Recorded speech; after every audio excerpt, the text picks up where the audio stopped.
siit ma siis tulen.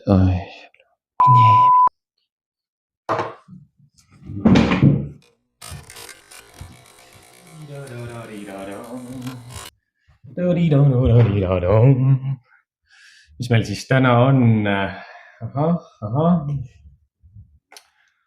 Pole ammu kontoris käinud. Ma olen tagasi.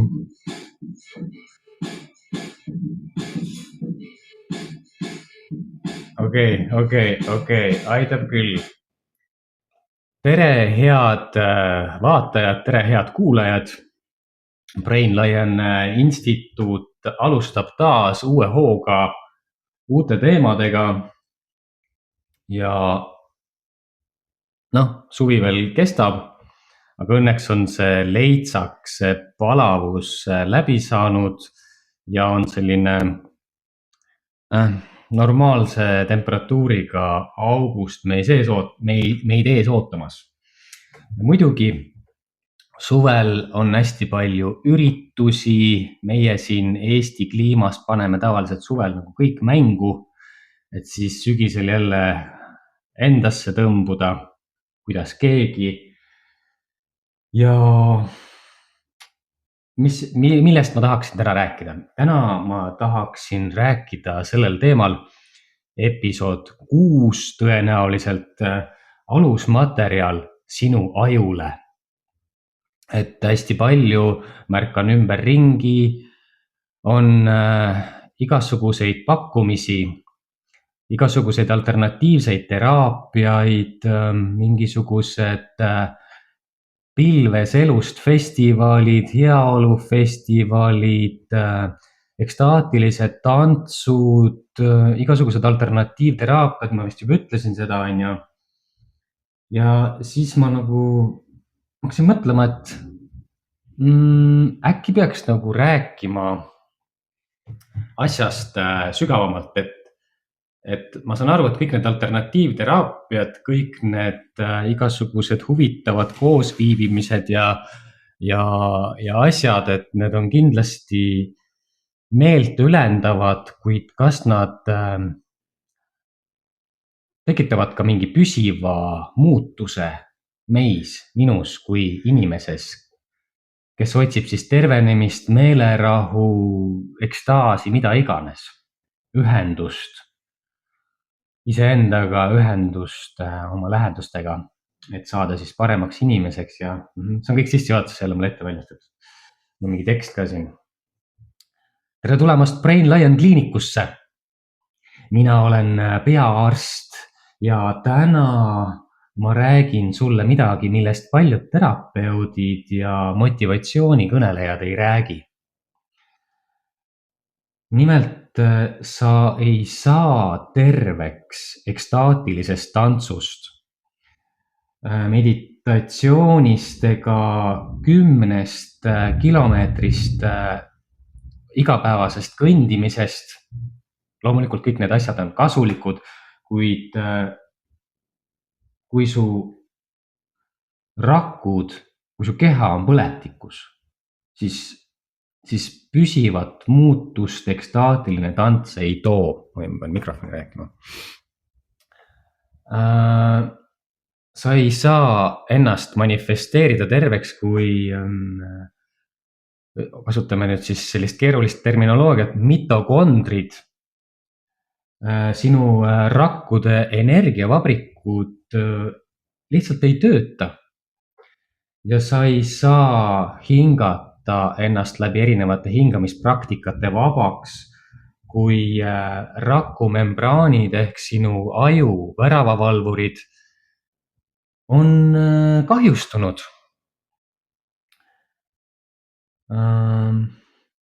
Et see kõik on muidugi tore praktika ja see võib toetada tervenemist, aga see pole siiski alusmaterjal. Mis on rakumembraanid? Rakumembraanid on põhimõtteliselt aju väravavalvurid. Ja rakumembraanid otsustavad, millised toitained pääsevad raku sisse ja millised signaalid pääsevad raku sisse ja millised toitained ja signaalid jäävad välja.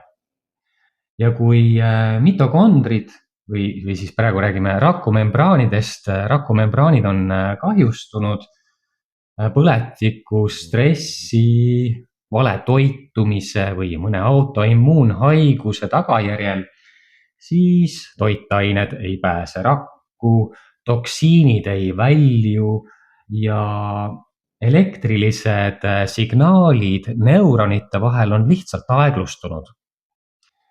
Ja tulemus, aju tunneb uimasust.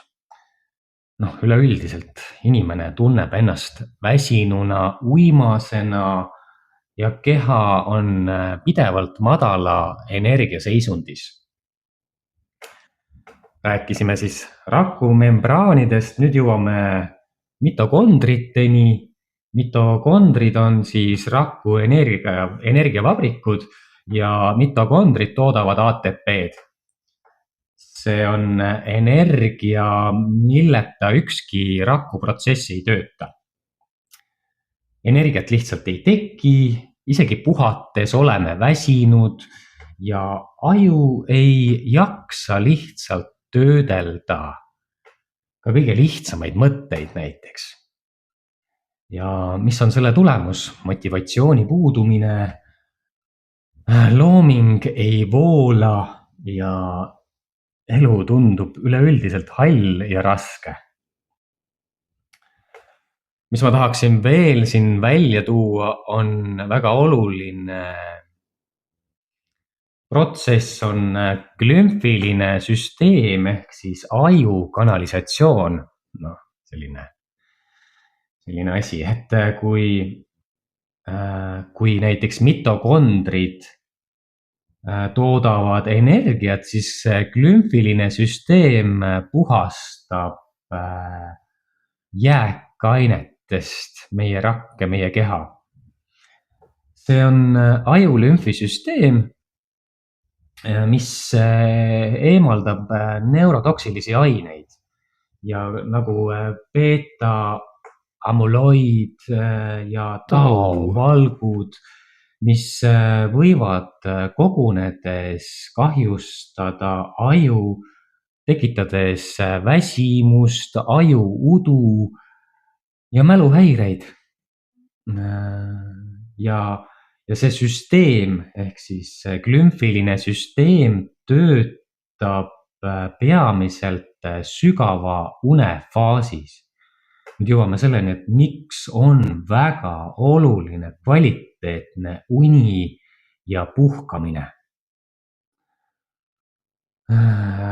Et kui sa oled täiesti liikumatu ja sügava une faasis, siis glümfiline süsteem, aju kanalisatsioon teeb oma tööd. Kui uni on liiga katkendlik või pinnapealne, siis võivad toksiinid jääda aiu. Tuletan meelde, et mina olen Brain-Lion Instituudi peaarst, sellepärast ma räägin ajust. Ja just, et selle glümfilise süsteemi puhul oleks soovituslik magada külili. Et kuna mul on alaseljas lülisamba kahjustus või diskide kokkuvajumine, siis vahepeal ma magasin sellili, kuna nii justkui tundus, et on seljale parem, kuid viimasel ajal olen hakanud just uuesti külili magama. Et see glümfiline süsteem, puhastussüsteem toimiks paremini, et see cerebrospinaalvedeliku vool oleks parem just külili magades. Ja loomulikult lisaks korralikule ööunele ja puhkusele toetad sa oma lümfisüsteemi puhastumist ikkagi ka päevase liikumisega. Ja kui see glümfiline süsteem ei toimi korralikult, see puhastussüsteem, siis jälle, mis on tulemus? Tulemus on, et ajus võib tekkida surve, pea on paks, mõte jookseb kinni, motivatsioon madal, loovus lonkab, aga tegelikult on lihtsalt prügi välja viimata. Neurotoksiinid on väljutamata. Tada! Ma loodan, et see minu heli on hea, siin kõik kuulevad mu juttu. Ja kuidas siis toetada seda glümfilist süsteemi? Maga vähemalt 7-8 tundi, maga külili ja joo piisavalt vett, eriti hommikul ja ka õhtuti. Noh, siin jälle tuleb vastavalt oma füsioloogiale seda õhtust joomist reguleerida, sest see võib tekitada vetsuhäda, on ju, ja siis on jälle uni rikutud. Nii, jõuame neurotransmitteriteni ehk siis räägime ajukeemiast, räägime ajukeemiaorkestrist niimoodi näitlikult.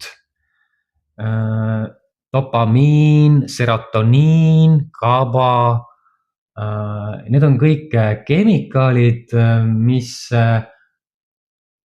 siis toetavad sinu aju aktiivsust, annavad sulle tunde, et tahad elada, tahad luua, tahad liikuda.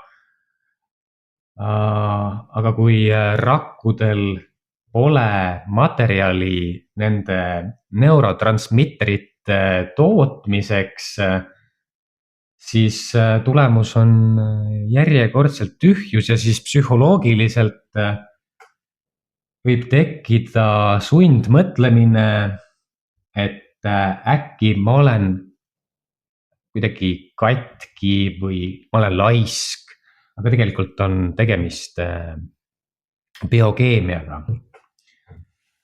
Nüüd jõuame siis selleni, et kuidas siis toetada ajutervist.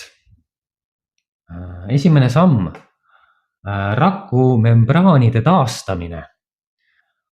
Ja selleks on sobilikud loomulikult oomega-3 rasvhapped. Mina olen viimasel ajal aktiivselt söönud igapäevaselt, noh, võib küll ära tüütada, aga jah, tursamaksa. Et üleüldiselt, et kui me võtame tänapäeva toidupoed, siis ega sealt tegelikult midagi nagu tervislikku osta ei ole.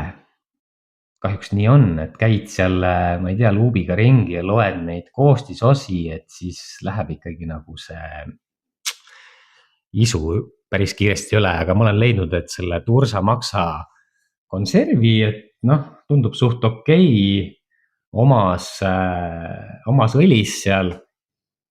Siis oomega-3 rasvhapped linaseemnetes, nüüd on jälle, kuidas linaseemneid omastada, et neid peaks jahvatama. Muidu tulevad lihtsalt nagu buum otse läbi ja nüüd räägime üldse seedimisest, mis on nagu meie teine aju, et kui meil on seal pikaajalise valetoitumise tagajärjel pärmseen domineerimas, et siis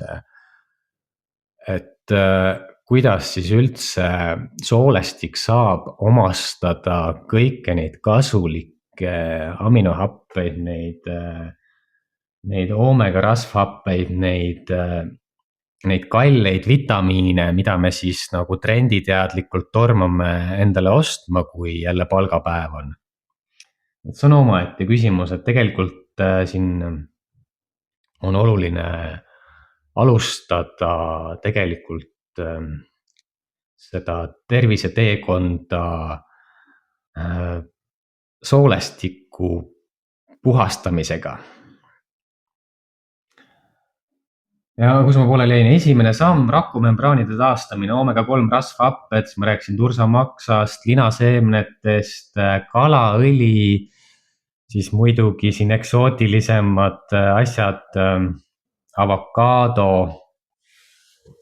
ja nii edasi ja tagasi, igasugused pähklid. Jõuame antioksüdantideni sujuvalt, antioksüdandid, marjad, kurkum, roheline tee näiteks. Loomulikult elame Põhjamaal, korraks tuleb see suvi ja siis ta tuleb ka sellise lainena peale, et peab varju otsima, aga tegelikult üleüldiselt me elame suures D-vitamiini defitsiidis. Olen käinud vereproovi andmas, et neid markereid vaadanud talvel, et see on ikkagi päris kriitiline olukord, just see D-vitamiini defitsiit. Ja loomulikult, et looduslik A ja D-vitamiin, et samas mitte ka ülemäärastes kogustes neid endale sisse kühveldada. Ja ideaalis me võiksime võtta puhtaid ja selliseid testitud toidulisandeid, mis on testitud raskemetallide ja PCB-de suhtes. Me rääkisime nüüd siin praegu siis rakumembraanide taastamisest.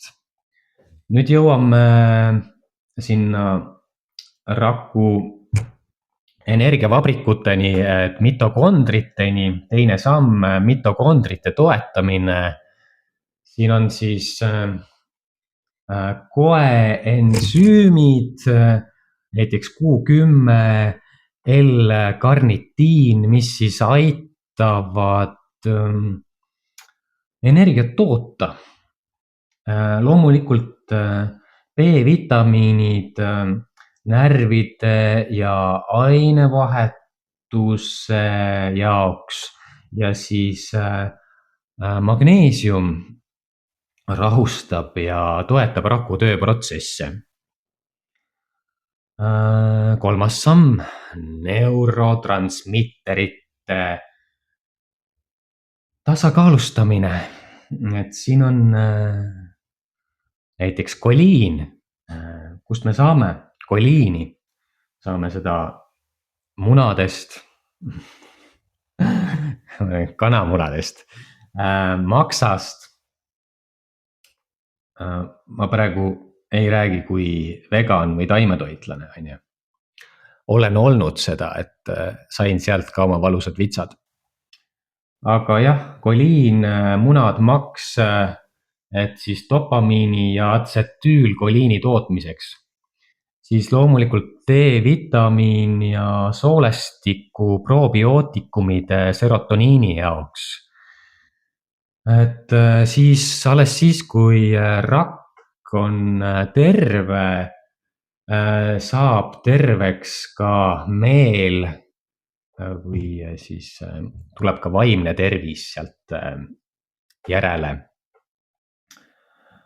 Ja alles siis, kui meel on terve, saame hakata rääkima motivatsioonist ja vabadusest ja püsivast heaolutundest, et nii lihtsalt on ja kõik muu on ikkagi tore praktika.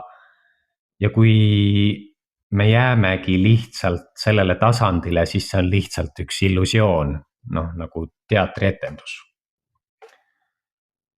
Et tegelikult oli siin veel mul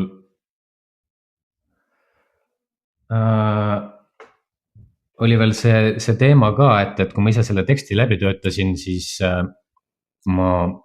küsimus tekkis mul endal seal, et võib-olla oleks mõistlik natuke rääkida ka siia veel sellest, et mida üldse tähendab, et selline üldistus, et rakud on põletikus. Tavaliselt me räägime, et keha on põletikus, me räägime mingisugustest, millega tavainimene kokku puutub, kui käib vereproovi andmas, et kuuleb perearstilt, tal on põletikumarkerid on kõrged. et alustame siis sellest, et põletik rakus ei tähenda ilmtingimata, et sa oled nüüd siis krooniliselt haige või noh, lõplikult. et see tähendab, et rakud elavad pidevas häireolukorras ja nad püüavad pigem hellu jääda, mitte areneda. noh, jah, no eesti keel, on ju. Ei hakka siin semiootiliselt asju lahkama. Ja siis selline krooniline põletik võib olla märk sellest, et immuunsussüsteem on pidevas võitlusvalmiduses, näiteks minu puhul kaasasündinud ekseem, igasugused allergiad ja autoimmuunreaktsioonid, et ja kehas meil, enamuses meil kehas leidub igasuguseid aktiivseid viiruseid, näiteks herpesviirus või siis kas või siin viimasel ajal suvel aktuaalne igasugu entsefaliit. Neid variante on palju. Et kõik need viirused, mis püsivad siis närviganglionides ja aktiveeruvad just stressiga ja kui me oleme väsinud, siis samuti krooniline põletik võib olla märk sellest, et meil on mineraalide tasakaalustamatus.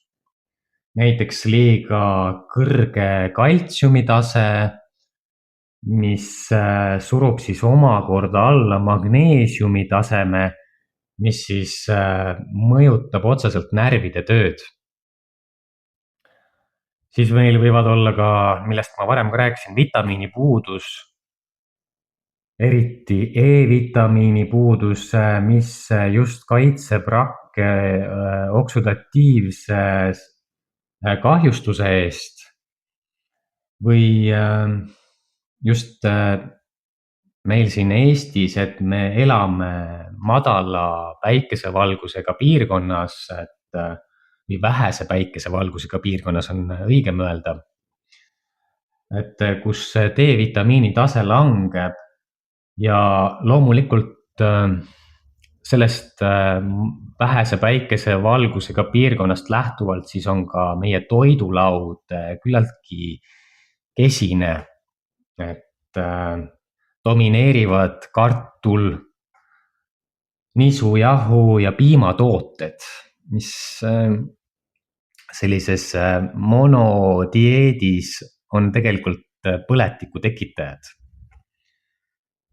ja ei toeta raku tasandil taastumist.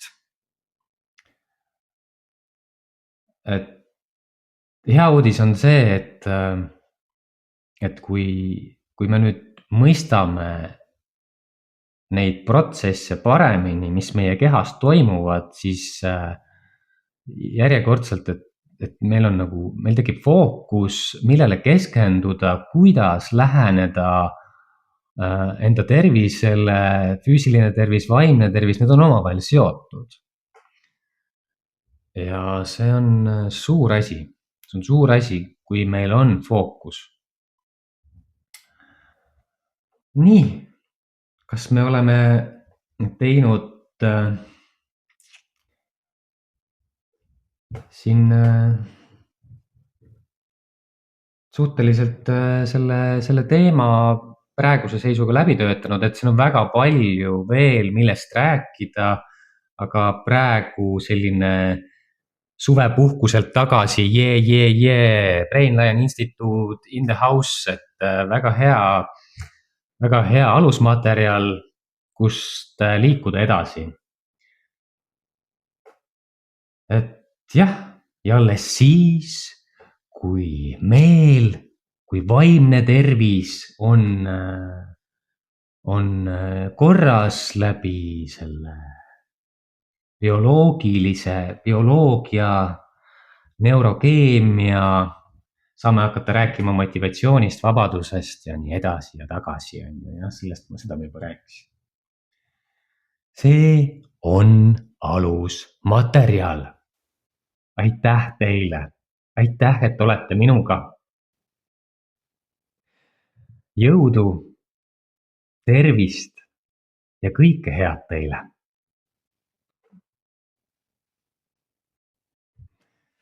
Paneme siia lõppu veits sellist ägedat biiti ka.